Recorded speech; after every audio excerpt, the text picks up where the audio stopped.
팁이라고 있어. 네. 거기서 보면 돼. 네. 알겠지? 펴봐. 그래가지고 이제 126페이지 펴면 돼. 이제 화학평행이라는 뜻이야. 화학평행이라는 거는요, 화학반응이 진행되다가 전반응도 일어나고 역반응도 일어나는데 이게 어느 순간에 똑같아져. 겉으로 보기에는 이 반응이 안 일어나는 것처럼 보이는데 전반응 모두 역반응도 다 일어나. 근데 이게 전반응 속도하고 역반응 속도가 같기 때문에 우리가 눈으로 보기에는 반응이 안 일어나는 것처럼 보이는 거야. 이해됐어? 그러려면 우리가 이제 전반응하고 역반응에 대해서 알아봐야 된단 말이야. 그러다 보면 가역반응이 있어. 가역반응은 뭐냐? 이제 이게 역이 되냐 안 되냐 차이야. 응? 뭐 가역반응 예를 들면 이런 게 있어. 가역은 뭐야? 가능할 가짜에다가 역이야. 역반응이 가능하다는 뜻이야. 그러다 보니까 전반응만 일어나는 게 아니라 역반응도 일어나는 뜻이야. 예를 들어보면 이거지. 이게 뭐야? 예를 들어보면 이렇게 A가 EA하고 화학반응식을 쓰면 EC가 돼. 그러면 얘는 뭐라는 거야?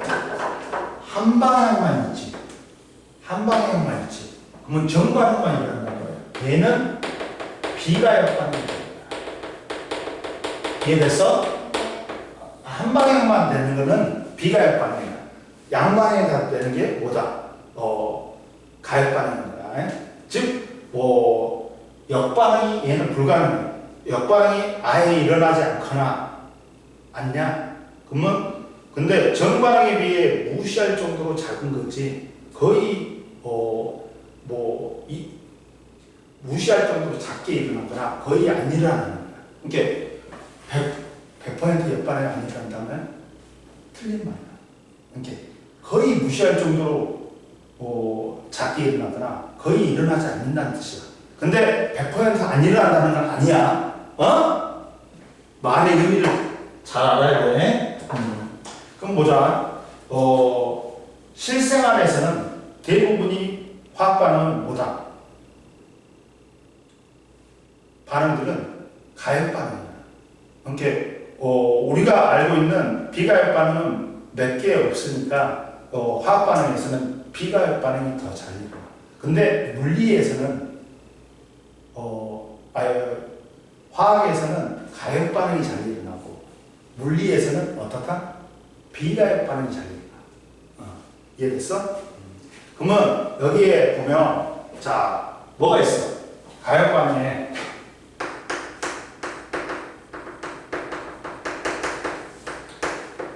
가역반응을 보면 이제 우리가 정반응하고 역반응이 있지. 정반응은 뭐야? 반응물하고 생성물이 있어.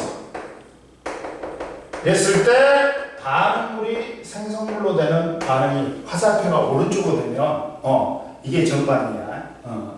그러니까 반응물은 반응하는 물질이고 화학 반응 결과 생성되는 물질이 생성물이야. 그리고 화살표가 오른쪽으로 되면 정반응. 반대로 역반응은 뭐야?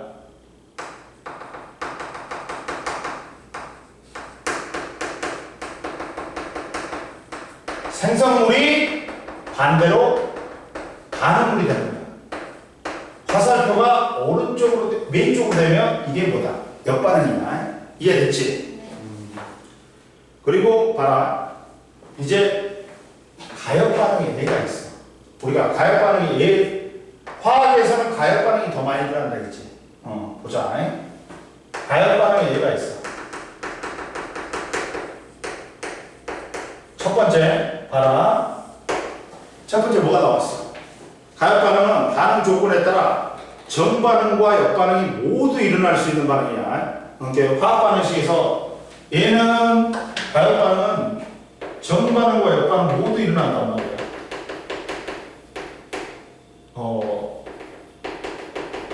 그러다 보니까 색깔이 변해도 가역반응은 어떻게 되냐? 색깔이 뭐 젓갈색에서 무색이 된다. 이게 아니야. 옅어지다가 더 이상 옅어지지 않아.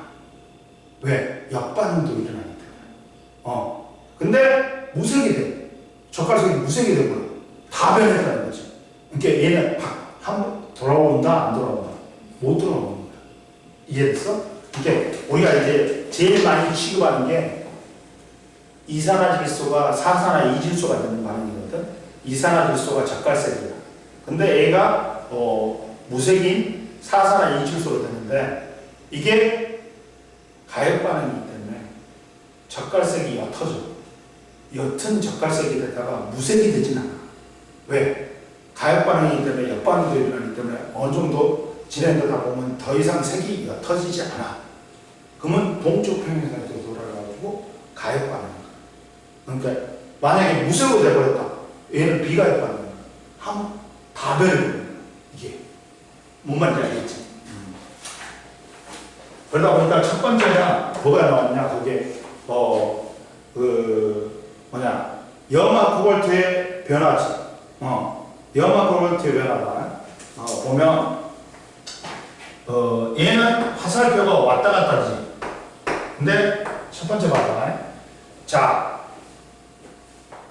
이게 뭐냐면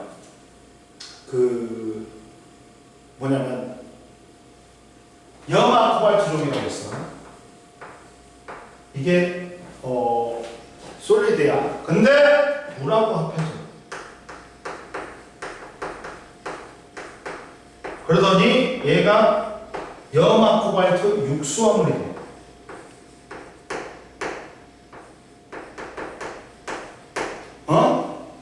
이게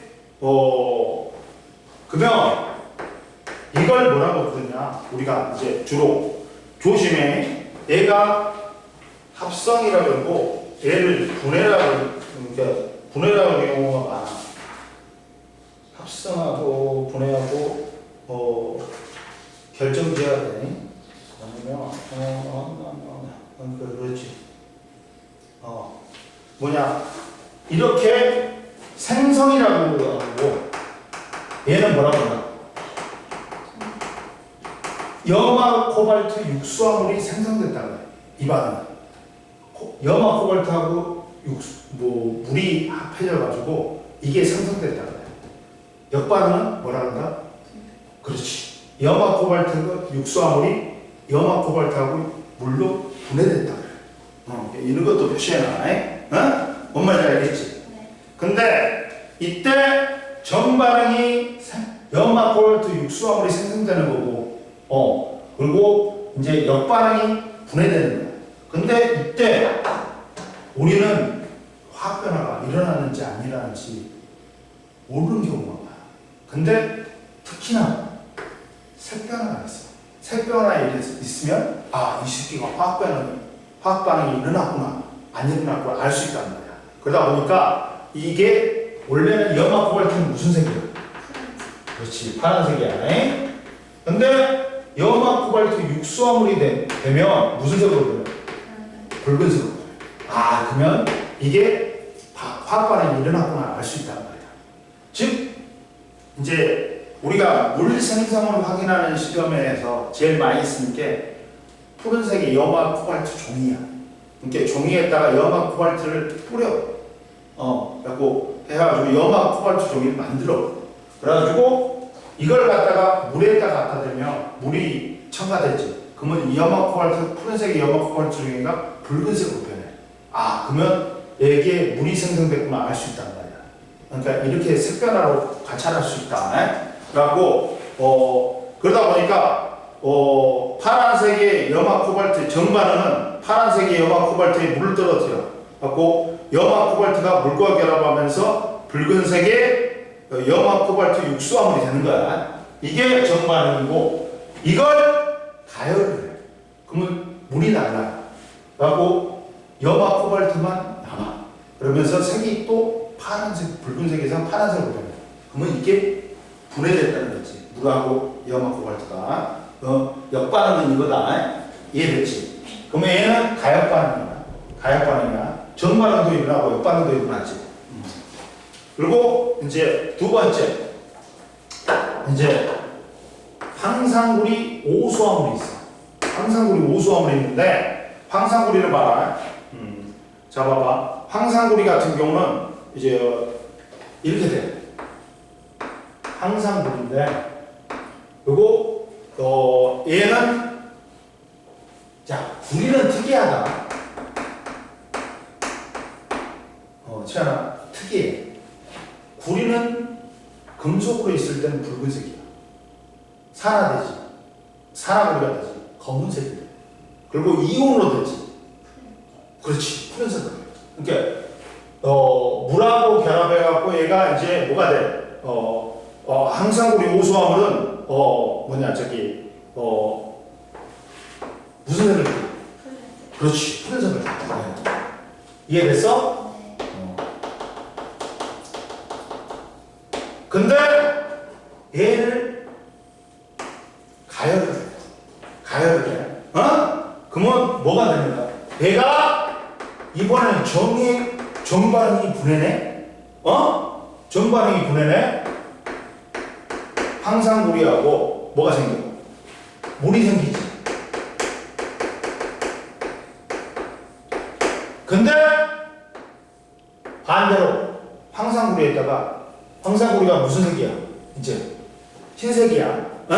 황상구리만 있으면 흰색이야. 여기다가 물을 첨가했어.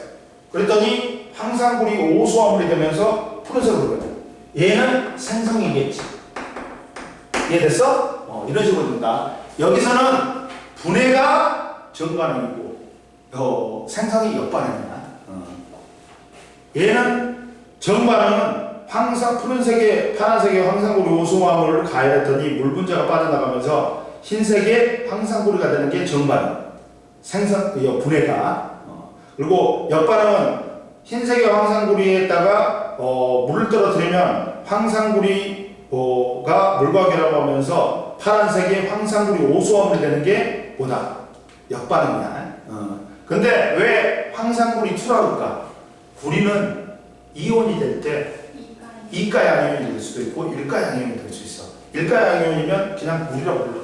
근데 이가양이온은 황상구리 2라고 해.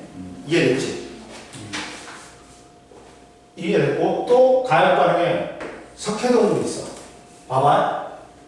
탄산칼슘 석회석지대 지하수에 뭐가 녹아들어? 이산화탄소가 녹아들어. 그러면 얘가 뭐가 되는 거야? 얘가 뭐가 돼? 탄산이 돼. 약한 산이 돼. 그래갖고 그걸 깎아버리면서 탄산칼슘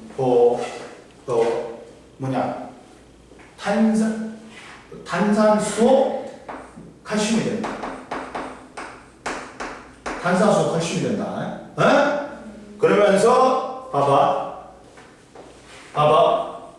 쓸 때는 얘는 쓸 때는 어떻게 쓰냐? 이온 결합은 양이온 먼저 쓰고 음이온 나중에 쓴단 말이야.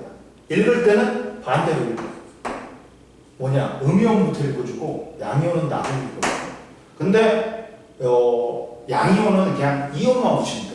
나트륨 이온, 칼륨 이온, 칼슘 이온. 근데 음이온은 화를 붙여줘.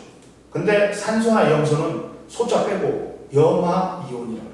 그러니까 염화 나트륨이잖아. 근데 얘는 읽을 때 어떻게 읽어? 이렇게 읽어. 탄산수소 칼슘이 되는 거야. 이해됐어? 그러면서 이게 뭐가 되는 거야? 석회동물이 되는 거야. 구멍을 뻥 뚫어버려. 그래갖고 정반응이 이렇게 되는 게 석회동물이 되는 게 정반응이야. 그리고 오랜 세월이 지나면 또 역반응도 일어나.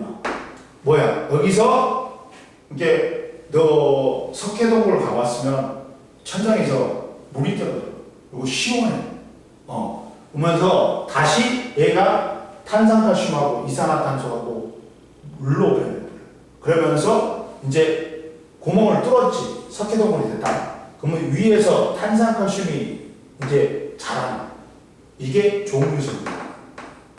응? 그리고 밑에서 또 탄산칼슘이 자라. 이게 석수입니다. 맞고 이것들이 연결되면 석주라고 해요. 이게 뭐 종유속이나 석순이 생기는 게 역반응인 거야. 이것들은 정반응, 역반응 다 일어나니까 가역반응이 나는 거야. 이해됐어? 이해됐지? 네. 그리고 또 다른 이제 가역반응의 예가 있어. 앞에 보충자료에 물이 증발과 응축이 있어. 그리고 암모니아 합성하고 암모니아의 분해가 있어. 이해됐지? 그리고 그러니까 이 생성을 합성이라고 해. 그러면 보자 이제. 여기까지 이해됐어 안 됐어? 그 다음 이제 비가역 반응을 보자. 선생님 뭐라 했어? 비가역 반응은 조금만 일어나거나 역반응이 거의 일어나지 않는 거야. 그러니까 역반응 안 일어난다면 비가역 반응은 틀린 말이야. 아예 안 일어난다면 비가역 반응이에요. 그러니까 화학 반응에서는 누가 더 많이 일어난다? 가역 반응이 더 많이 일어나는 거야. 비가역 반응은 당연히 뭐야?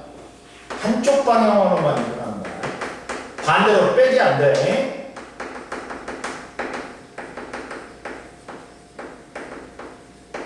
즉 조심해야 돼. 역반응이 아예 안 일어나는 거 아니야.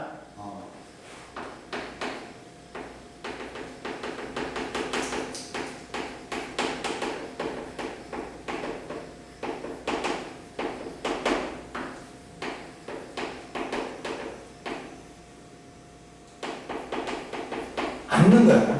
응? 이거야. 뭔 말인지 알겠지? 즉 봐라. 보면 정반응에 비해서 역반응이 거의 일어나지 않는 거야. 그러면 첫 번째 연소가 있어. 연소반응. 그러니까 물질이 기체로 변해버리지. 다시 모을 수가 없어. 맞고, 야, 나무를 태웠어. 나무하고 이제 산소하고 결합해갖고 빛과 열을 타면서 물과 이산화탄소, 재가 남지. 그러면 물과 이산화탄소를 다 모아가지고 다시 재하고 모아가지고 나무로 만들 수 있어? 없어. 그러니까 얘는 거의 안 일어나는 거야. 거의 안 일어나. 연소 반응은 대표적인 게 우리 이제 집에서 도시가스를 떼지. 메테인 가스라는 거야. 근데 얘가 산소하고 결합하면서 이산화탄소하고 물이 돼. 근데 얘들을 다시 모을 수가 있어 없어? 다시 모아가지고 공기중으로 흩어진 걸 모아가지고 메테인을 만들 수가 있어 없어? 이거는 거의 아니야. 역반응. 거의 아니야. 또 기체 발생하는 경우 봐봐. 기체 발생하는 경우 뭐 있냐면 금속하고 산하고 발생하면 수소기체가 생겨. 응? 그러면 봐봐. 거기 나왔지. 마그네슘하고 염산하고 반응했어. 그러면서 염화 마그네슘 생기고 수소가 생겨. 봐봐. 기체들이 발생하면 어떻다? 재현아? 다시 모을 수가 있어 없어? 없어. 공기로 날아보니까. 그러니까 연소 반응이나 기체 발생은 거의 일어나 안 일어나. 그렇지. 조금 더 세밀하게 구분하면 이렇게 됩니다. 밖으로 나가본 기체들은 올 수가 없어 다시. 그래갖고 다시 역반응이 일어나게 할 수는 없어. 거의 안 일어난다. 근데 이제 또 이제 가역반 비가역 반응에 뭐가 있냐? 앙금 생성이 있어. 앙금 생성하고 이제 중화 반응이 있어. 얘들은 거의 일어나지 않는 게 아니라 조금 일어나는 거야. 일어나는 거야, 반응이. 세 번째, 앙금 생성이 있어. 앙금이란 건 뭐야? 물에 녹지 않고 가라앉는 물질을 우리는 뭐라고 해요? 앙금이라고 해. 니하고 나하고 사이에 앙금이 생기면 안 돼. 우리는. 보자. 그러면 보자. 앙금에는 뭐야? 탄산, 나트륨이 없고.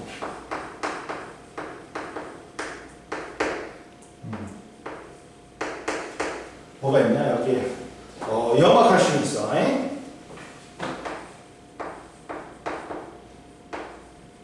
염화칼슘이 뭐지 알아?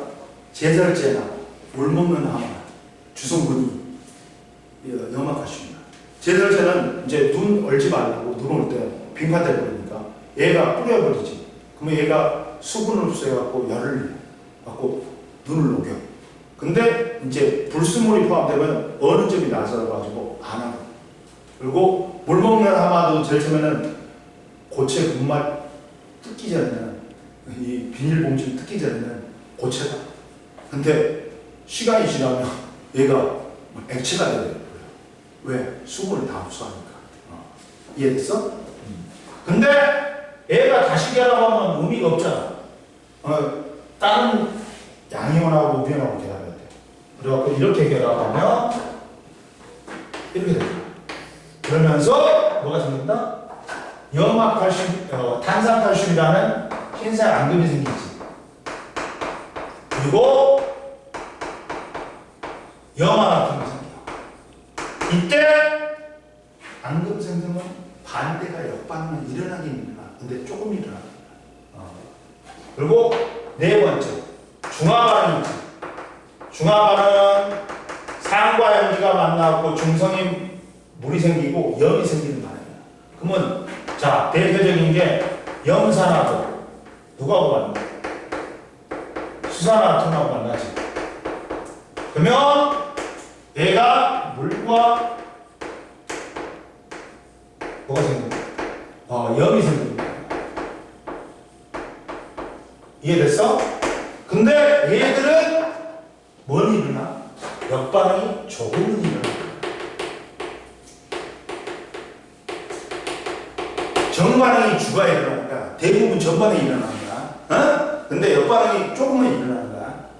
그리고 얘들은 기체가 발생하는 게 못 모은다 했지. 다시 역반응이 아니라 거의. 이해됐어요? 그럼 됐죠. 이제 가역반응하고 비가역반응을 정리했다. 그리고 127페이지는 동쪽 평행이 나왔어. 상평행하고 뭐가 나왔어? 용의 평행이 나왔지. 이거는 뭐냐? 물리적인 동쪽 평행이야. 근데 뒤에 봐. 뒷장에 봐. 화학 평행은 뭐야? 화학 반응에서의 동쪽 평행입니다. 구분해. 보자. 첫 번째. 봐봐. 동쪽 평행에서 동쪽 평행이라는 건 움직일 동자에 움직일 동자인 거야. 움직임이 거의 없는 경우. 겉으로 보기에는 이 반응이 안 일어나는 것처럼 보입니다. 그러나 반응은 일어나고 있어. 무조건. 단지 정반응 속도하고 역반응 속도하고 같아져가지고 겉으로 보기에는 반응이 안 일어나는 것처럼 보입니다. 왜? 색 변화가 없어. 색이 연해지다가 그대로. 그러니까 반응 안 일어나 생각하는데 무조건 정반응과 역반응은 동쪽 평행은 뭐에서 일어나? 무조건 가역반응에서 일어나고 동쪽 평행이 되더라도 정반응과 역반응은 무조건 일어난다. 그걸 알아야 돼요. 그러니까 비가역 반응은 정반응만 일어나가지고 역반응이 안 일어나고 반응이 안 일어나는 경우가 있어. 시간이 충분히 일어나면. 그러니까 물이 있잖아. 다 날아가. 물 갖다 따뜻하면 공기중에 다 터져. 이거는 이제 정반응도 안 일어나고 역반응도 안 일어나는 거야. 결국에는. 그러나 이제 동쪽 평형은 뭐야? 가역 반응에서 일어나고 이게 정반응과 역반응이 다 일어나는 거야. 동쪽 평형이 되더라. 무조건 그걸 명심해. 이해됐지? 첫 번째 보자. 동쪽 평행이 있어.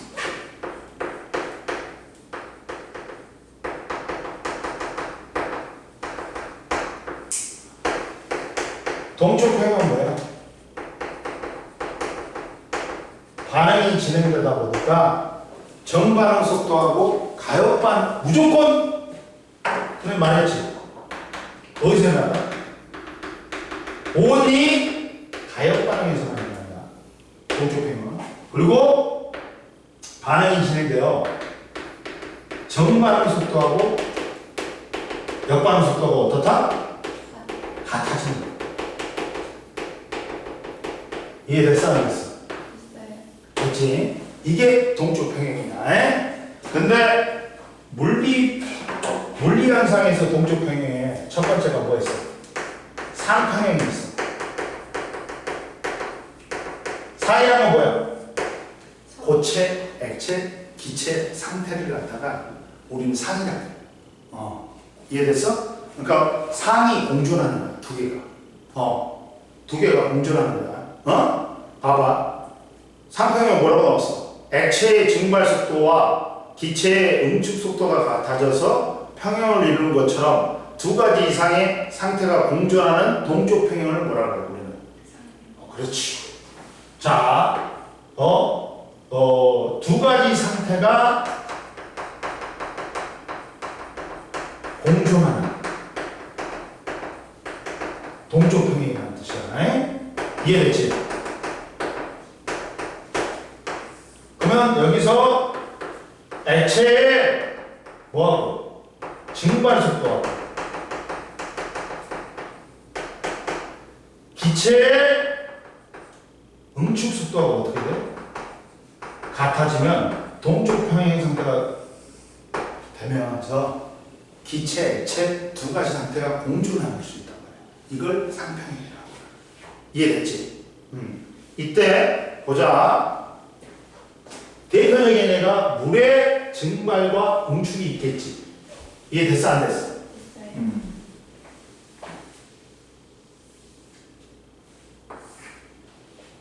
물의 증발과 응축이 있단 말이야. 첫 번째. 자, 봐봐. 밀폐된 용기에서 물의 증발과 응축이 있어. 응?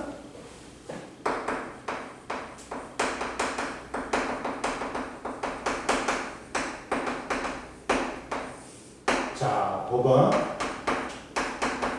물이 이렇게 되면 액체지. 근데 얘가 뭘로 변해? 가스로. 기체로 변해. 이게 증발이 정반응이고 응축이 뭐다? 역반응이야. 그러면 보자. 문제에서 보면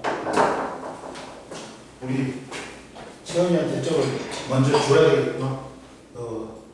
저기 뭐냐 기출표를 줘야 되겠다. 복사해가지고.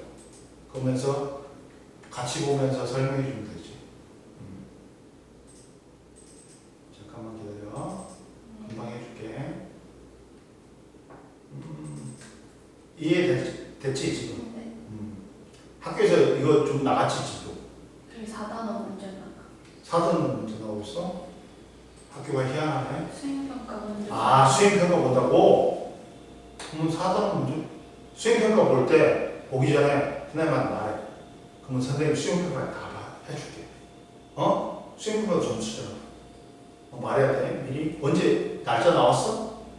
2단원 수행평가 다음 주에 하나 더 보는데. 뭐 보는데? 언제 본대? 다 봤어요. 봤어? 그건 내가 어쩔 수가 없다. 2단원은 괜찮게 본 것 같아. 그래? 그럼 다행이네. 1단원. 일단은 뭐 봤어? 그냥 시험 봤어? 네, 그 실험 1차 실험이고 2차가 문제풀이랑 보고서 작성인데 실험이 딱 계산해서 나온 값에서 플러스 마이너스 10 이상 차이 나면 점수 깎는다고. 뭔 말인지 알겠다. 언제 봤는데? 그때하고 4월에 본 것 같아. 4월 초에.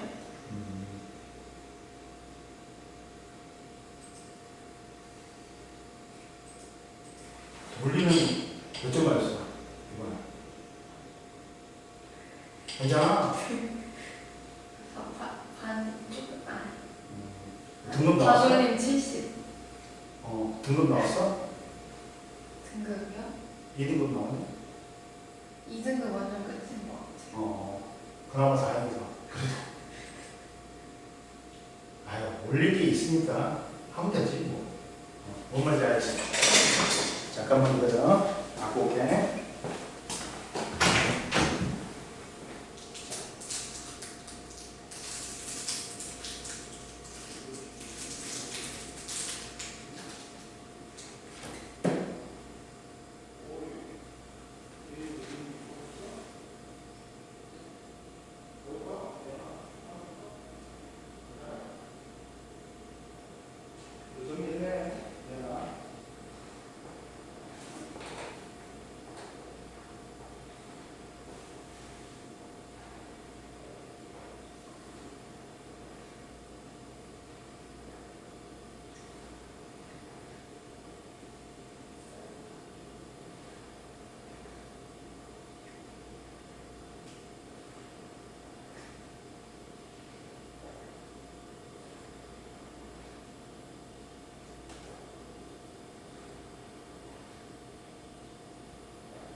사단원이 먼저면 중화적증 찾는 시험 받겠는데, 중화적증 하는 거 시험 받겠는데, 중화적 찾는 거 그거 해가지고 몰롱도 계산해가지고 그런 거 하겠는데, 그때 되면 말해. 선생님 다 해줄게.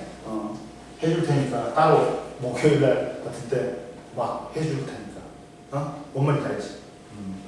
바로 말해야 돼. 저희 생명 1컷 99점이에요. 이번에 네. 그렇게 쉬웠어? 쉬웠어? 근데 이렇게 완전 차이 나갖고 못 본 애들, 반타작 못한 애들도 많고. 얼마나 공부를 안 했길래 그래? 근데 평균이 60초예요. 그래? 공부를 많이 안 했네. 애들이. 야, 물리는 1등급이 몇 점이냐? 모르겠어. 안 알려주세요. 아니, 80점 넘겠지. 80은 되겠지. 될 거 아니야. 평균이 얼마야? 그것도 안 알려주세요. 이거 안 알려주고 국가 기준이야? 그러면 봐봐. 이때 라고 제일 처음에는 어떻게 돼? 제일 처음에는 밀폐된 용기에다가 이제 이렇게 넣지. 그러면 제일 처음에는 어떻게 되니? 뭐가 일어나? 우선은 뭐가 일어나? 증발이 많이 일어난단 말이야. 증발, 왜? 증발돼야지 수증기가 있어야지 응축이 될 거 아니야. 그러니까 주로 증발이 많이 돼. 그러다 보니까 여기 있는 수증기가 몇 개가 없어. 우선 증발이 많이 나. 이때는 증발 속도가 응축 속도가 엄청 빨라. 근데 이제 어느 정도 수증기가 생기면 어떻게 돼? 응축도 일어나. 응축도 일어나. 그래가지고 어떻게 돼? 재현아. 그렇지. 증발도 일어나지만 응축도 일어나. 그러면서 점점점 여기에 있는 수증기가 많아져. 그래가지고 이제 응축도 시작돼. 응축도 시작돼. 이해됐어? 네. 그러다 보니까 이때는 증발 속도보다 증발 속도가 빠르게 빠른데 차가 줄어들어. 그러다가 이제 동쪽 평행 상태가 되지. 그럼 어떻게 된다? 어떻게 된다? 이제 낮은. 그렇지. 증발 속도하고 응축 속도하고 어떻게 돼? 같아져 이제. 이게 뭐다? 동쪽 평행이 되는 거지. 이해됐어? 네 개 나가고 네 개 들어오는 거야 이제. 이때 반응이 안 일어나는 거 아니야? 단지 정반응 속도하고 역반응 속도가 같아질 뿐이지 반응은 일어나는 거야. 그러다 보니까 물의 양이 점점 줄어들다가 이제 그대로. 왜? 나가는 물자하고 들어오는 물자하고 똑같기 때문에. 이해됐어? 이게 동쪽 평행이다. 아니 상평행이다. 이해됐어? 근데 이때 이 그래프를 주의해야 돼. 좀. 그래프를 좀 주의해야 되는데 뭐냐면 이게 있어. 여기서는 이제 이게 속도야. 응? 속도인데 잘 봐봐. 잠깐만. 여기가 속도인데 얘는 자 뭐는 일정해. 증발 속도는 일정해. 응? 그리고 음수 속도는 점점 빨라져. 그래가지고 얘가 만약에 T1이라고 그러면 이때 이제 이게 음축 속도. 왜 증발 속도는 일정할까요? 증발 속도를 결정하는 건 온도하고 표면적이야. 근데 거의 표면적은 일정해. 그러니까 증발 속도는 온도가 일정하면 일정한 거야. 그래서 증발 속도는 일정한 거야. 그리고 증발이 일어나야지만이 응축이 일어난단 말이야. 그러니까 증발 속도가 처음에는 더 빠르단 말이야. 그러니까 정반응 속도가 더 빨라. 절차는. 그러다가 응축 속도가 이제 수증기가 차기 시작하지, 공기 중에. 그러면 응축이 일어나기 시작하는 거야. 그러면서 응축 속도가 빨라지는 거야. 그러면서 이제 이렇게 응축 속도하고 증발 속도가 같아진 점이 뭐다? 동쪽 평행이 되는 뭔 말인지 알겠지? 그리고 이때는 만약에 누가 더 빠르다? 정반응 속도하고 역반응 속도 중에. 정말. 그렇지. 그렇게 말해야 돼. 그러니까 이때 역반응 안 일어난다. X. 그렇지. 무조건 정반응 역반응이 일어나는데 그 속도 차이가 있을 뿐이야. 그리고 가역 반응이기 때문에 무조건 정반응 역반응이 일어나는 거야. 동쪽 평형은 무조건 뭐라고? 가역 반응이야. 그러니까 역반응 안 일어난다. 무조건 땡이야. 그리고 단지 동쪽 평형에 도달하면 정반응 속도하고 역반응 속도하고 어떤 뿐이다? 같아질 뿐이다. 그렇게 하면 돼. 이해됐어? 이렇게 이런 문제가 시험에 잘 나와. 그러면 자 그러면서 그러다 보니까 봐봐. 초반에는 증발 속도하고 응축 속도가 빨라지기 때문에 이때는 수증기의 농도가 공기 중에 수증기의 농도가 어떻다? 농도가 어떻게 돼? 높아지지. 점점 높아지지. 왜? 증발이 안 일어나니까. 그러면서 즉 우리가 몰농도를 따지거든. 몰농도를 이따가 해줄 거야 선생님이. 몰농도를 따지는데 몰농도는 이제 용액의 뭐 기체의 부피나 용액의 부피분의 용질의 몰수야. 양이야. 그러다 보니까 점차 물의 양이 여기 있는 물의 양이 어떻다? 줄어들겠지. 왜? 증발을 많이 하니까. 점점. 이해됐어요? 그리고 동쪽 평행 상태가 되면 이제 물의 양이 더 이상 줄어들지 않지. 왜? 들어온 놈하고 나가는 놈 같기 때문에. 이해됐어? 그러니까 원래는 정확히 그림은 이거에서 이렇게. 그리고 얘는 그대로 이제 그대로 되는 거지. 이해됐어? 이해됐죠? 네. 그리고 이제 그래프 하나 더 그려보면 여기서는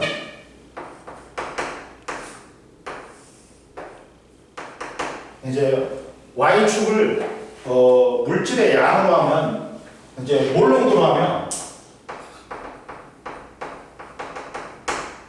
야 물은 어떻게 돼? 물은 줄어들지. 줄어드니까 이만큼 줄어드는 놈이 뭐야? 물이야. 그리고 늘어난 놈이 누구다?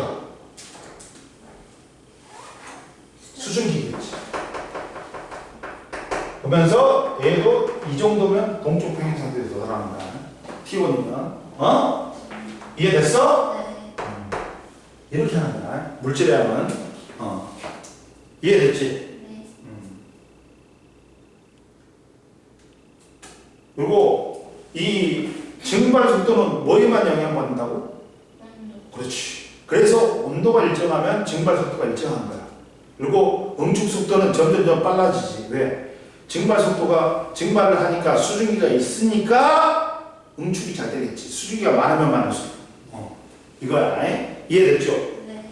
그 다음 이제 두 번째. 용의 평형이 있어. 용의 평형도 야 물리 변화는 봐봐. 자, 물리 변화는 물리 변화하고 물리 반응하고 화학 변화, 뭐 물리 반응이라고 하기도 하고 변화라고 해. 물리 반응 자체는 원자의 별이 그대로야. 단지 분자의 거리가 멀어질 뿐이야. 분자로부터 성질이 튀잖아. 그러면 야, 물 분자가 그대로야. 뭐 고체, 액체, 기체가 되든지 성질이 변해 안 변해? 안 변해. 갖고 물질의 상태 변화나 그 모양이 변해. 컵이 깨진다 해서 유리가 딴 게 돼? 아니지. 유리는 유리야. 그러다 보니까 설탕이 맛이 달아. 설탕 물에다 집어냈어. 그러면 달았어? 아니지. 달지. 성질이 변했어? 안 변했어? 안 변했잖아. 그러니까 물리 변화. 그리고 화학 변화는 원자별이 변해. 완전히 다른 물질이 되고요. 분자 구조가 달라져요. 갖고 완전히 다른 물질이 되어버리니까 분자가 바뀌어버리니까 성질이 변한단 말이에요. 그러니까 화학 변화. 그거는 화학 변화의 대표적인 게 산화반응, 뭐 중화반응, 암극성 등이 있어. 근데 용의 평형도 따라서 물리 반응에서의 동적 평형이 되는 거야. 이해됐어? 그러다 보니까 용의 평형이 있잖아. 용의 평형 보면 자 거기에 설탕이지? 설탕을 물에 넣게. 그럼 뭐가 돼? 설탕물이 되지. 이해됐어? 그러면 설탕물이 되는데 이때 설탕은 녹는 물질에 의해서 뭐라고 불러? 용질. 물은 녹이는 물질에 의해서 용매. 용질이 용매에 녹아들어가는 현상을 용해. 그 다음 용해된 액체를 용액. 근데 어디 맛보면 더 다르고 어디 맛보면 덜 달아? 아니야. 골고루 달아. 균일로 하고 있는 거야. 이해됐지? 그러면 이때 여기서도 자 봐봐. 용의 평형은 따라서 이제 한정없이 설탕을 물에 일정한 양의 물에 녹일 수가 있는 게 아니지. 어느 정도 되면 이제 설탕을 집어줘도 더 이상 녹지 않는 게 있어. 보면서 이렇게 우리가 용액에 용해도가 있어. 용해도는 뭐냐? 용질 물 용매 100g에 최대한 녹일 수 있는 용질의 그람수를 우리는 용해도라고 해요. 그러면 용해도가 뭐 온도에 따라 변한단 말이야. 만약 50도씨에서 용해도가 100이야. 그러면 물 100g에 설탕을 100g을 녹인다는 거야. 그러면 포화용액은 200g이 되겠지. 갖고 용해도가 있는데 우리가 용질을 용매에 녹이는 정도에 따라 용액을 어떻게 나눌 수 있어? 불포화용액하고 포화용액으로 나눌 수 있어. 불포화용액은 뭐야? 용질이 덜 녹았단 말이야. 더 녹일 수 있어. 더 녹일 수 있어. 근데 포화용액 내가 녹일 수 있을 만큼 최대한 녹인 상태가 뭐야? 포화야. 그때부터 즉 포화용액이 되면 뭐가 된다? 동적 평형 상태가 된다. 뭔 말인지 알겠어? 그러면서 이제 최대한 녹였으니까 더 못 녹여. 용의 속도는 일정해. 그리고 과학 파하러 갔지. 자기가 먹을 수 있는 것보다 더 많이 먹었어. 오버히트 해야 돼. 뭘로? 고체로. 그러니까 그걸 뭐라고 해? 액체에서 녹아있던 걸 고체로 만든다. 석출이다. 용의 속도하고 석출 속도하고 어떻다? 같아집니다. 즉 얘가 용의 속도, 얘가 뭐야? 석출 속도야. 그러면서 둘 다 같아진 게 용의 평형입니다. 동적 평형이 무슨 상태에서? 포화 상태에서. 이해됐지? 뭐라고 나왔냐면 일정 온도에서 일정 양의 물에 설탕을 계속 넣으면 설탕이 녹다가 어느 순간에 바닥에 가라앉아 설탕이 더 이상 녹지 않는 것처럼 보인다. 근데 실제로는 전반응과 역반응이 용해하고 석축이 같이 일어나는 거지. 포화용액이야. 그러면 처음에는 설탕의 용해 속도가 석출 속도보다 크지만 시간이 지날수록 석출 속도가 커지면서 용해 속도와 석출 속도가 같아지는 동적 평행 상태에 도달하기 때문이다. 그리고 동적 평행 상태에서는 용의 속도와 석출 속도가 같으므로 용액 속의 용질의 양은 일정하다. 녹아있는 양은 일정해. 한번 보자. 그래갖고 불포화용액일 때는 누가 빠르다? 용의 속도와 석출 속도가 빨라. 그러면 용의 속도분의 석출 속도는 1보다는 작지. 근데 동적 평행 상태는 포화용액에서는 용의 속도하고 석출 속도가 같기 때문에 1이 된다. 이해됐지? 네. 그리고 또 우리가 이제 용의 평형을 어디서 볼 수 있냐? 탄산수의 용의 평형을 볼 수 있어. 탄산수는 뭐야? 물에 인공적으로 이산화탄소를 주입해서 만들지. 하고 이게 이제 더 이상 녹지 않나? 그러면 용의 평형이 다 다릅니다. 이해됐지? 좀만 쉬어. 좀만 쉬어.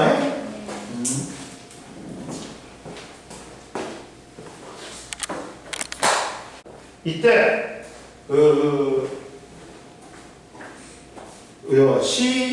원래는 Cl 35 음이온만 염화이온만 포함된 염화 수용액에 C37이 포함된 염화이온을 갖다가 넣으면 겉으로는 염화 나트륨이 더 이상 녹지 않는 것처럼 보이지. 근데 시간이 지나면 바닥의 고체뿐만 아니라 포화 수용액 속에 뭐가 발견돼? CL37이 발견돼. 이거는 뭐냐면 동적 평행 상태인 포화 수용액에서 염화 나트륨의 용해화 석출이 꾸준히 일어나니까 이 35가 37로 바뀌어버리는 거야. 이해됐어? 그래가지고 봐봐. 제일 처음에는 CL 35만 포함된 NaCl 포화 수용액에 CL 37만 포함된 염화 나트륨을 녹이지. 그러면 이제 얘가 포화 상태가 됐는데 반응이 안 일어나는 게 아니라 반응이 일어나기 때문에 이제 석출된 CL37도 있고 용액 속에 녹아있는 CL37이 있어. 이 말은 뭐야? 꾸준히 동적 평행 상태에 두더라도 용해와 속출이 일어난다는 거지. 이해됐어? 요거 이제 됐지? 이제 뭐 보자. 이제 화학 평형을 보자. 이제 지금까지는 물리학에서 본 상평형하고 용해 평형을 봤어. 이제는 뭘 보자? 화학 평형을 보자. 화학 방향에서의 동적 평행 상태를 보자. 자, 보자. 첫 번째, 화학 평형이 있어.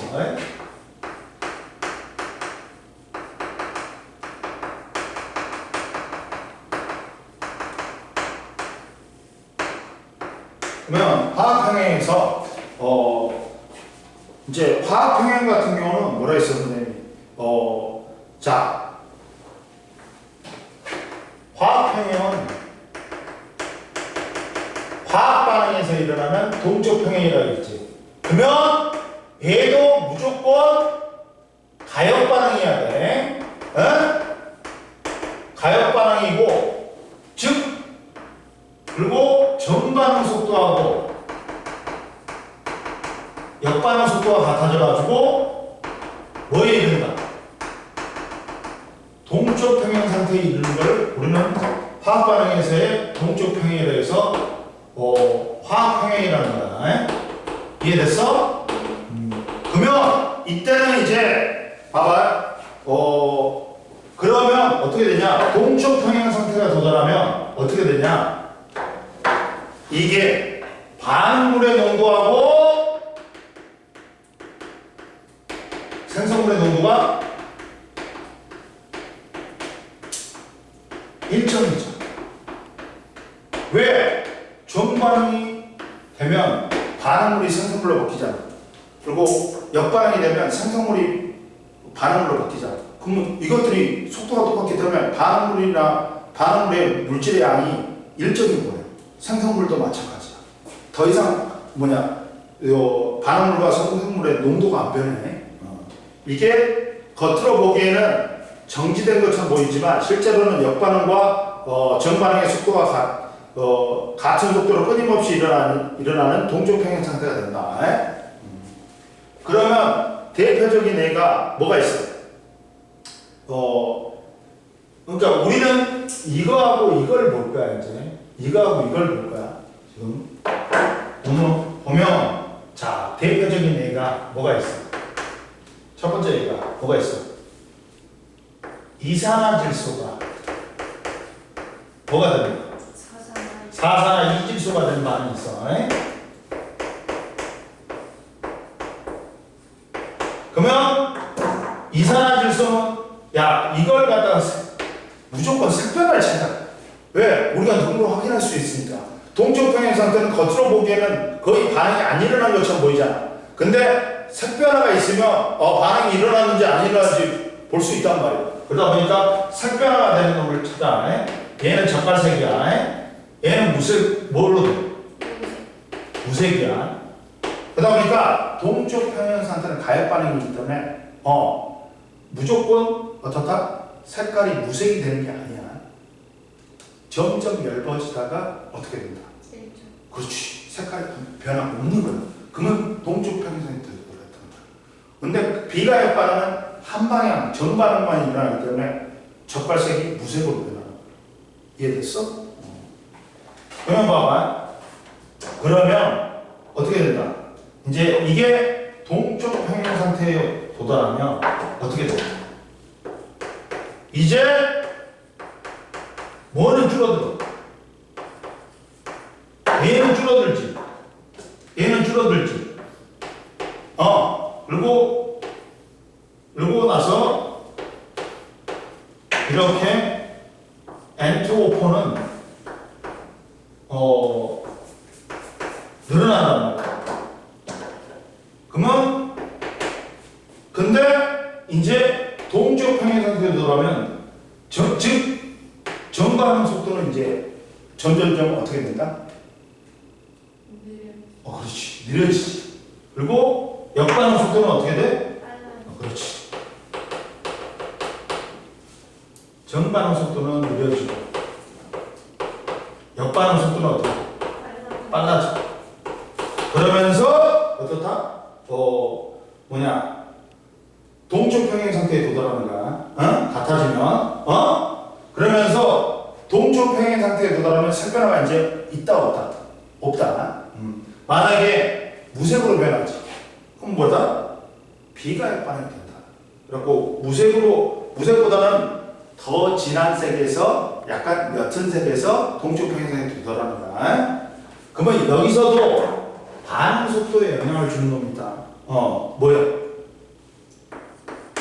반응 속도에 영향을 주는 놈이 누구야? 영향을 주는 놈이 뭐 있어? 자, 그렇지. 이제 이 화학 평행에서는 제일 중요한 게 온도야. 온도야. 자, 당연히 온도가 빨라지지. 그러면 반응 속도는 어떻게 된다? 그렇지. 열 에너지가 많아지니까 열 에너지가 뭘로 변해? 운동 에너지로 변하고 반응 속도가 빨라지는 거야. 그러면 봐라. 이때 반응물의 농도가 있어. 농도가 있어. 농도가 있는데 농도는 자 뭐야? 그 어떤 용액이나 기체의 진한 정도예요. 어떻게 따져? 우리가 이제 보통 여기서는 다 뭘로 따진다? 몰농도로 따진다. 몰농도. 몰농도. 몰농도 배울 거야. 몰농도는 뭐야? 용액이나 기체의 부피분의 입자수, 용질의 입자수. 그러면 이때 농도가 높아진다는 거는 부피분의 입자수가 많아지니까 뭐가 된다는 거야? 밀도가 커진다는 거야. 밀도가 커진다는 거야. 의미는 이것도 있어.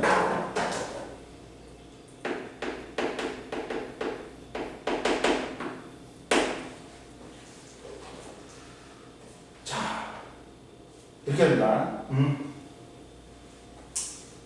그러면서 반응물의 농도가 커진다는 거는 반응 속도도 빨라진다는 거야. 이해됐어? 그러면 보자. 이때 이제 만약에 자 반대로 되지. 반대로 되지. 이번에는 누굴 내줬어? 반응물을 갖다 원래는 이산화질소를 넣었었어. 근데 사산화 이질소를 넣어줄 거 밀폐되는 게. 그러면 보자. 이때는 어떻게 되냐? 이렇게 변하겠지.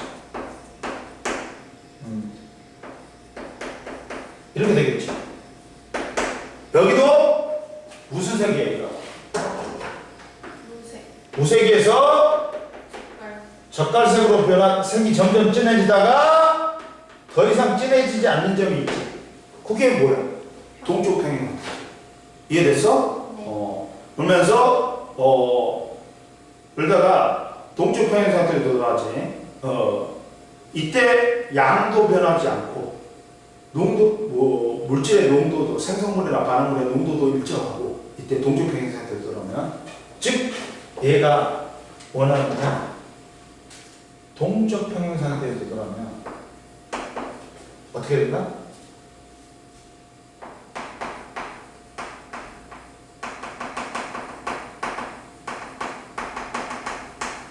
도달하면 어떻게 돼? 농도도 일정하고 반응물과 생성물의 농도도 일정하고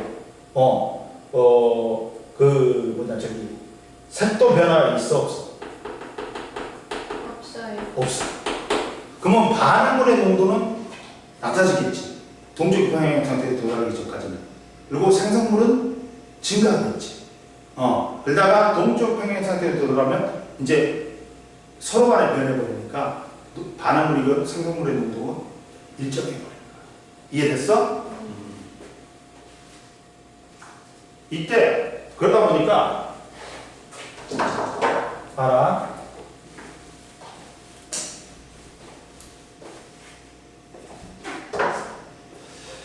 즉 일정 온도에서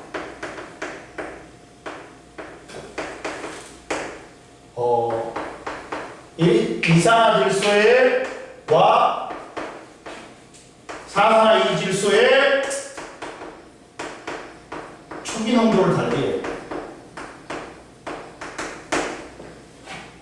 달리했을 때 시간에 따른 강물질의 농도 변화는 거죠. 이해됐어? 그러면 첫 번째 이 그래프에서 몰농도야. 몰농도의 단위는 라제입니다. 근데 시간이야. 근데 여기는 가는 반응물로 누구만 넣었을 때? 이산화질소만 넣었을 때야. 응? 그럼 어떻게 돼? 자, 조심해라. 그러면 얘는 이게 이걸로 변하는 거예요.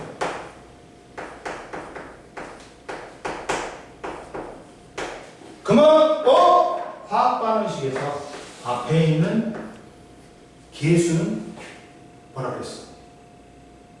계수비는 분자수비, 몰수비, 뭐 모두 기체면 부피비하고 같다 했지. 그러니까 이 앞에 있는 계수비는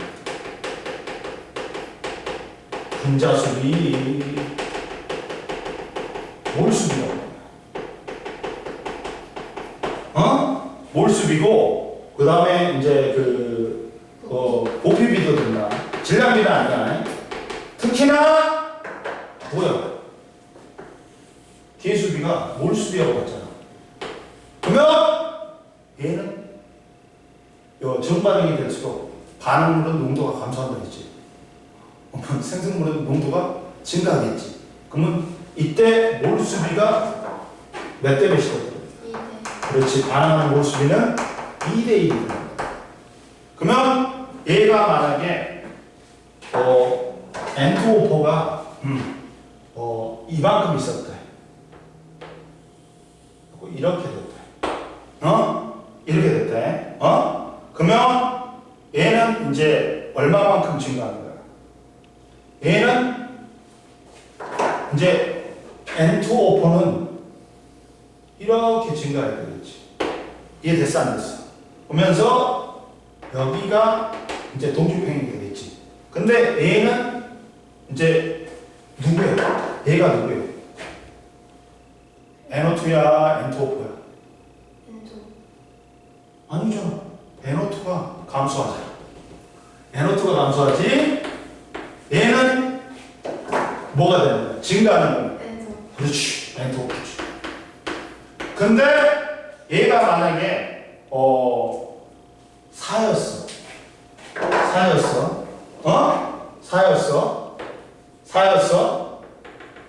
그럼 얘가 1로 됐어. 얼마만큼 감소했어? 자, 3이 감소했지. 그러면 2가 3이야. 1은 얼마가 돼? 1점. 그렇지. 그러니까 얘가 1.5가 돼야 되지. 이해됐어요? 네. 1.5가 돼. 이해됐어요? 이렇게 감소하는 거야. 그러니까 얘가 1.5가 감소. 1.5가 증가하고. 얘는 얼마가 감소하는 거야? 봐봐. 마이너스 3이 감소하는 거야. 딱 맞잖아. 이해됐지? 앞에 있는 이렇게 선생님 뭐라 했어? 동적 평행 상태에 들어가면 반응물과 생성물의 농도는 어떻다? 같다. 같다 아니야. 일정하다. 왜 이제? 주구들끼리 서로 변해버리니까. 이제 더 이상 줄어들지 않는단 말이야. 이해됐어? 반응물은 농도가 감소. 생성물은 농도가 증가해. 근데 증가하다 보니까 그 다음에 일정해져. 동적 평행 상태. 얘는 감소하다가 일정해져. 이해됐지? 이게 화학평행이야. 즉 농도 변화량이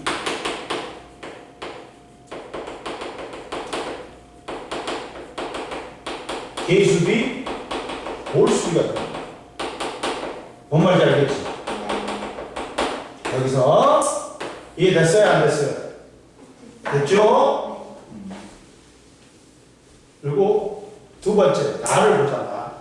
이번에는 오른쪽에 있는 나를 보자. 그래프가. 나를 보면 나에서는 이게 되지. 뭐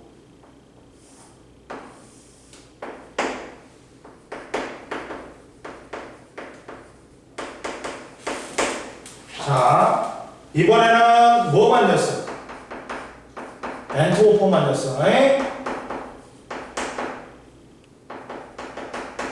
그러면 얘가 N2O4가 사산화이질소가 이 NO2가 되지. 그러면 NO2는 이렇게 되는 거야. 이렇게 되지. 그리고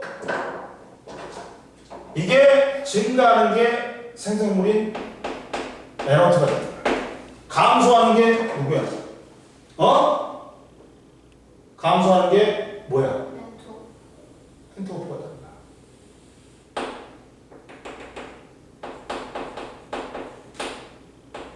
근데 얘가 계수비가 이만큼 증가하면 얘는 얼마큼 감소해야 돼?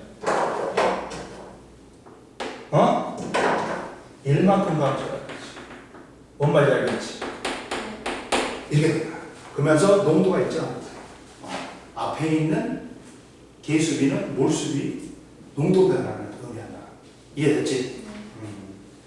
그리고 이제 마지막으로 이제 129페이지에 화학평형의 특징이 있다. 이거 이해했지? 화학평형의 특징이 있어. 봅시다. 이 자식은 오늘 장가보다 클리닉 와야 되는데 전화를 안 받네. 대부분. 자, 동쪽 평형의 특징은 뭐야?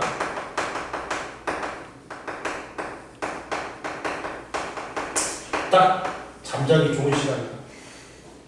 자, 보자. 첫 번째, 그러면 보자. 자, 첫 번째, 봐봐.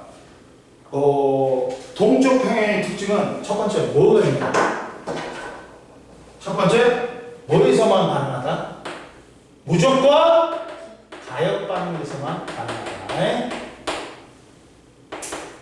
이해됐죠? 그리고 자,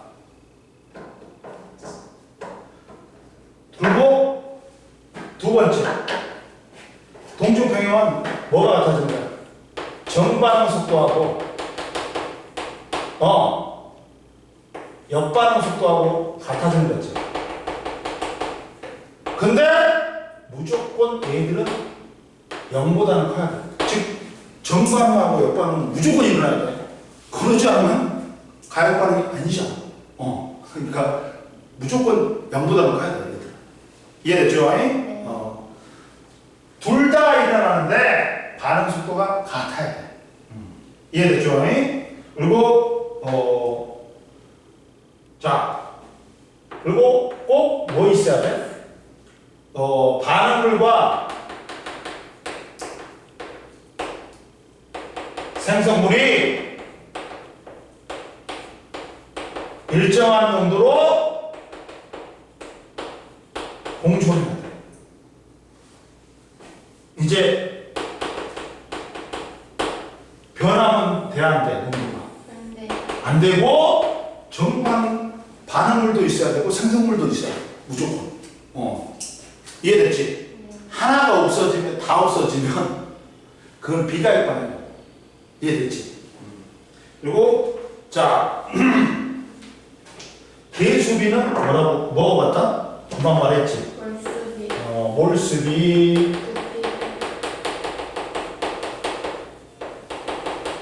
여기서는 농도 변화라는 것 같다.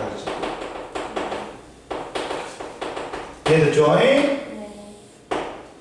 가지고 어디야? 초기에서 실험 초기에서 평형 상태까지 농도 변화라면 계수비와 같다.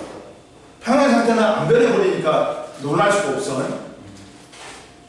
이해됐죠? 그리고 다섯 번째, 반응물과 생성물은 정해지지 않았다.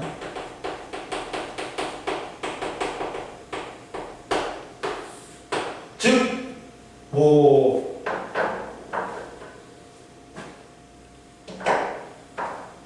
이렇게 되는 거예요.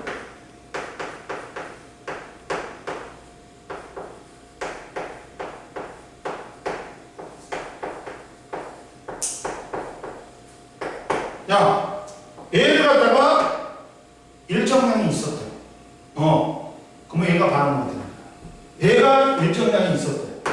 그럼 얘가 초기에 일정량이 있으면 얘가 반응을 못하는 거야. 처음에는 뭐 NO2, N2O4가 있어도 돼. 또는 둘 다 있어도 돼. 또는 뭐 하나만 있어도 돼. 하나만 있어도 되고, 둘 다 있어도 돼.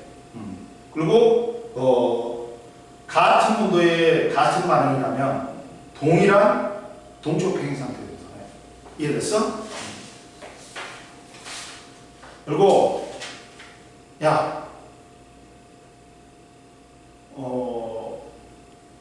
반응물하고 생성물이 하나만 존재해. 한 가지만 존재해. 반응 동쪽 평행 상태에서. 이거는 비가역 반응이다. 비가역 반응이다. 그리고 이제 보자 이제. 이건 다 했다. 129페이지까지 다 했다. 문제를 이제 어디까지 풀어와? 우선은 135페이지까지 풀어와. 다 풀려 있어? 아니, 몇 문제만. 몇 문제만 풀었어? 그리고 선생님이 그거 줬지? 네. 그거 줬지? 그것도 풀고요. 답지를 줄게요, 그거. 네. 답지를 줄게요. 이제 풀겠지, 이거는. 네. 문제는. 클리닉 때 나와서 뭐예요? 클리닉 때. 클린 때 나왔고, 그거 먼저 해야지.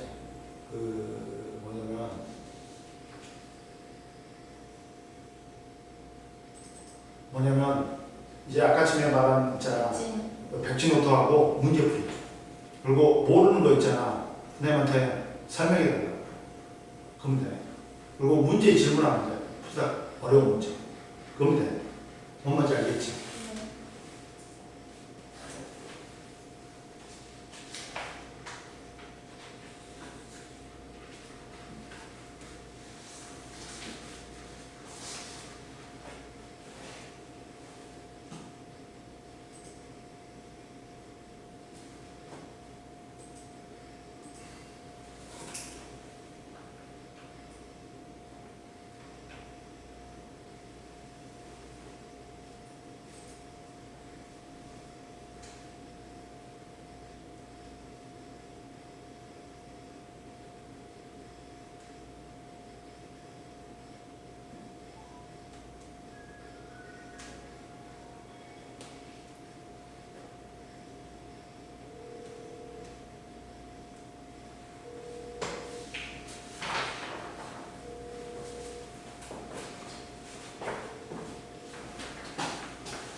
자, 보자. 보면, 이제 또 보면, 이제 138페이지. 보자. 이제, 보면, 우선, 이제 평형상수가 있어. 평형상수는 이제, 뭐가 일정한 데 있어? 화학평형에 도달하면, 반응물과 생성물의 농도가 일정하다 했지. 그걸 대입하면, 일정한 상수가 나와. 그걸 갖다 과학자들이 발견한 거야. 실험을 통해서. 그거 찾은 거야. 그리고 평형상수를 배울 거야. 그리고 이 평형상수하고 반응지수가 있어. 이게 평형상태가 아닌 현 상태에서의 이제 평형상수 구해. 그러면 이때 이 반응지수를 보고 평형상수하고 반응지수를 보고 이게 정반응이 일어날까? 역반응이 일어날까? 아니면 평형상태다. 그걸 갖다가 진행 방향을 알 수 있어. 이걸 배우는 거야. 이번 단어는. 그러니까 보면 근데 우리가 이제 제일 먼저 평형상수를 구할 때는 이 단어는 평형상수하고 뭐가 있어? 반응지수가 있어. 평형상수하고 반응지수가 있어. 근데 반응지수가 있는데 이때 이 평형상수하고 반응지수에서 평형상수는 온도가 일정하면 일정한 값이 나와. 온도에서 일정해도. 근데 이제 평형상태가 아닌 현 상태에서 이제 평형상수 식에다 집어요. 그러면 반응지수를 구할 수 있어. 그러면 이 반응지수하고 평형상수하고 비교하면 얘가 지금 평형상태인지 정반응이 우세하게 일어나는지 역반응이 우세하게 일어나는지 알 수 있단 말이야. 그래서 반응의 진행 방향을 알 수 있단 말이야. 이해됐어? 그러니까 이렇게 생각하면 돼. 우리가 이제 내비게이션에 키지. 그러면 내가 목적지를 설정한단 말이야. 그러면 이제 현 상태가 나와. 내가 언제 위치하는지 현 상태가 나와가지고 그걸 갖다가 이제 내비게이션이 목표점까지 연결하는 거잖아. 그러면 현 상태가 나오는 게 반응 지수야. 그리고 이제 목표점이 평형 상태, 평형상수인 거야. 거기로 가는 거야. 그리고 반응이 어떻게 일어나는지를 보여주는 거야. 진행 방향을. 근데 평형상수 하기 전에 우리는 뭘 알아야 된다? 몰농도를 알아야 돼. 몰농도. 몰농도는 뭐로 표현한다? 라지엠으로 표현. 이게 만약에 액체면 용액의 부피분의 용질의 몰수. 용질의 양. 부피 리터분의 용질의 몰수 뭘로 한다? 이해됐지? 그러면 몰농도는 만약에 자 수용액이나 어디서는 구할 수 있어? 기체에서는 구할 수 있어. 그러나 뭐는 못 구한다? 얘들이 순수한 액체나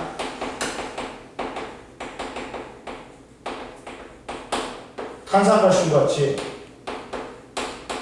순수한 고체는 농도가 안 변해. 농도가 안 변하니까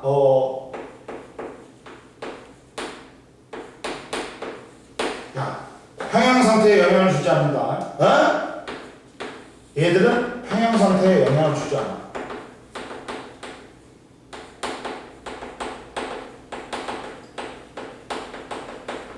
반응으로 얘들은 개무시한다. 근데 얘들 0으로 쓰면 안 돼. 뭘로 써야 된다? 1로 써야 돼. 얘들의 농도를 1로 써야 돼. 얘들의 농도는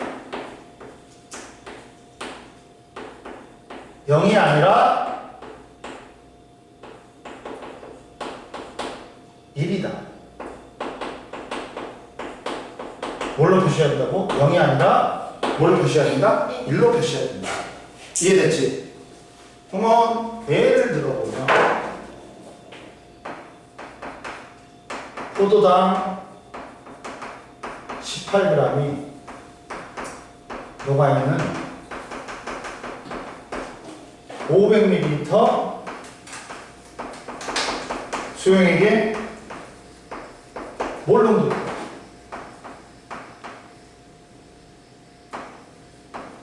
그러면 첫 번째 몰수는 어떻게 됩니까?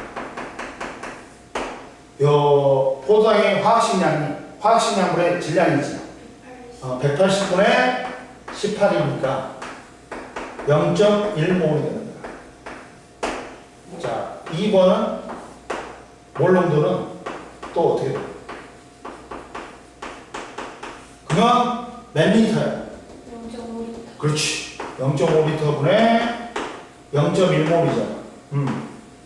따라서 0.2몰로 되는 거지. 몰 퍼 리터가 되는 거지. 이해됐어 안 됐어? 이렇게 하면 돼. 그러면 이제 우리가 이제 화학 평형의 법칙이라고 있어. 화학 평형의 법칙이라고 있다. 응? 그러면 자 보자. 자 평형상수 여기는 뭐라고 나왔어? 평형상수라고 나왔지. 잘 봐봐. 여기는 뭐라고 나왔냐? 평형상수라고 나왔어.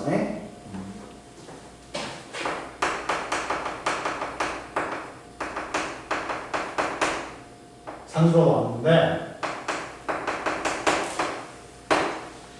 여기서 이제 뭐가 있냐면 화학평형에서 화학평형이면 선생님이 화학평형이 전까지는 반응물과 생성물의 농도가 변해. 근데 화학평형에 이르려면 전반응 속도하고 역반응 속도가 같기 때문에 이제 반응물과 생성물의 농도 비가 변해 안 변해? 안 변하지. 일정하지. 그러다 보니까 뭘 따지냐면 화학평형에서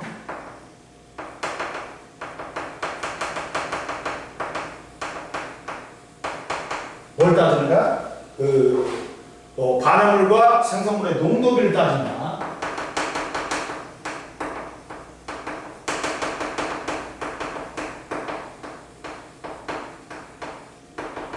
농도비를 따지는데 이게 농도비의 곱이 반응물분의 농도의 곱과 곱분의 생성물의 농도의 비의 곱이 화학평형의 식이거든.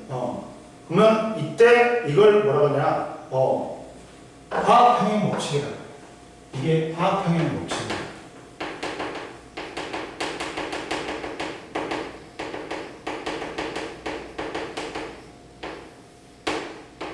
화학평형 법칙인데, 자 보자. 야, 일정 온도에서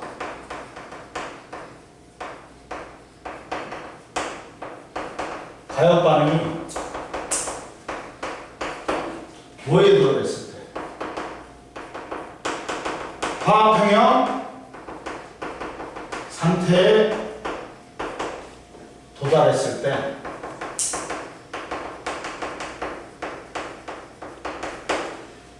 반응물의 농도의 곱세에 대한 생성물의 농도의 곱셈비는 항상 일정하다. 이거야. 즉 평형상수는 뭐에 의해서 결정돼? 온도에 의해서 결정하고 일정 온도에서 가역 반응이 화학평형 상태에 들어갔을 때 반응물의 농도의 곱에 대한 생성물의 농도의 곱의 비는 항상 일정하다. 일정하다. 이렇게 나오는 거야. 만약에 이렇게 얘기를 할때 이런 반응이 있습니다. 아까 전에 우리가 제일 많이 쓰는 이산화질소하고 산화이질소가 만들어진 가역 반응이 있어. 그러면 이때 봐봐.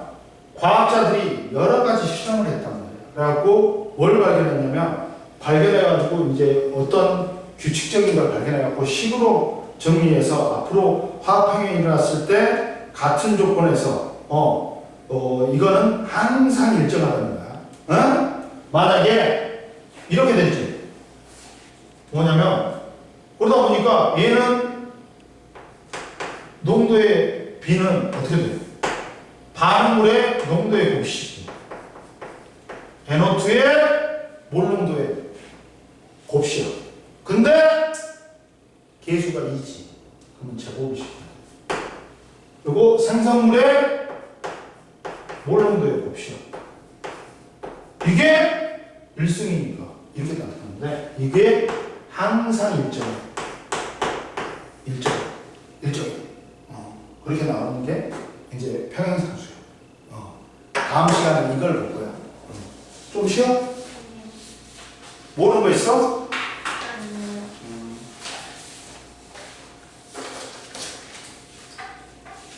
다음 시간에 문제 풀어갖고 어려운 거 질문해야 돼. 모르는 거. 좀 쉬어?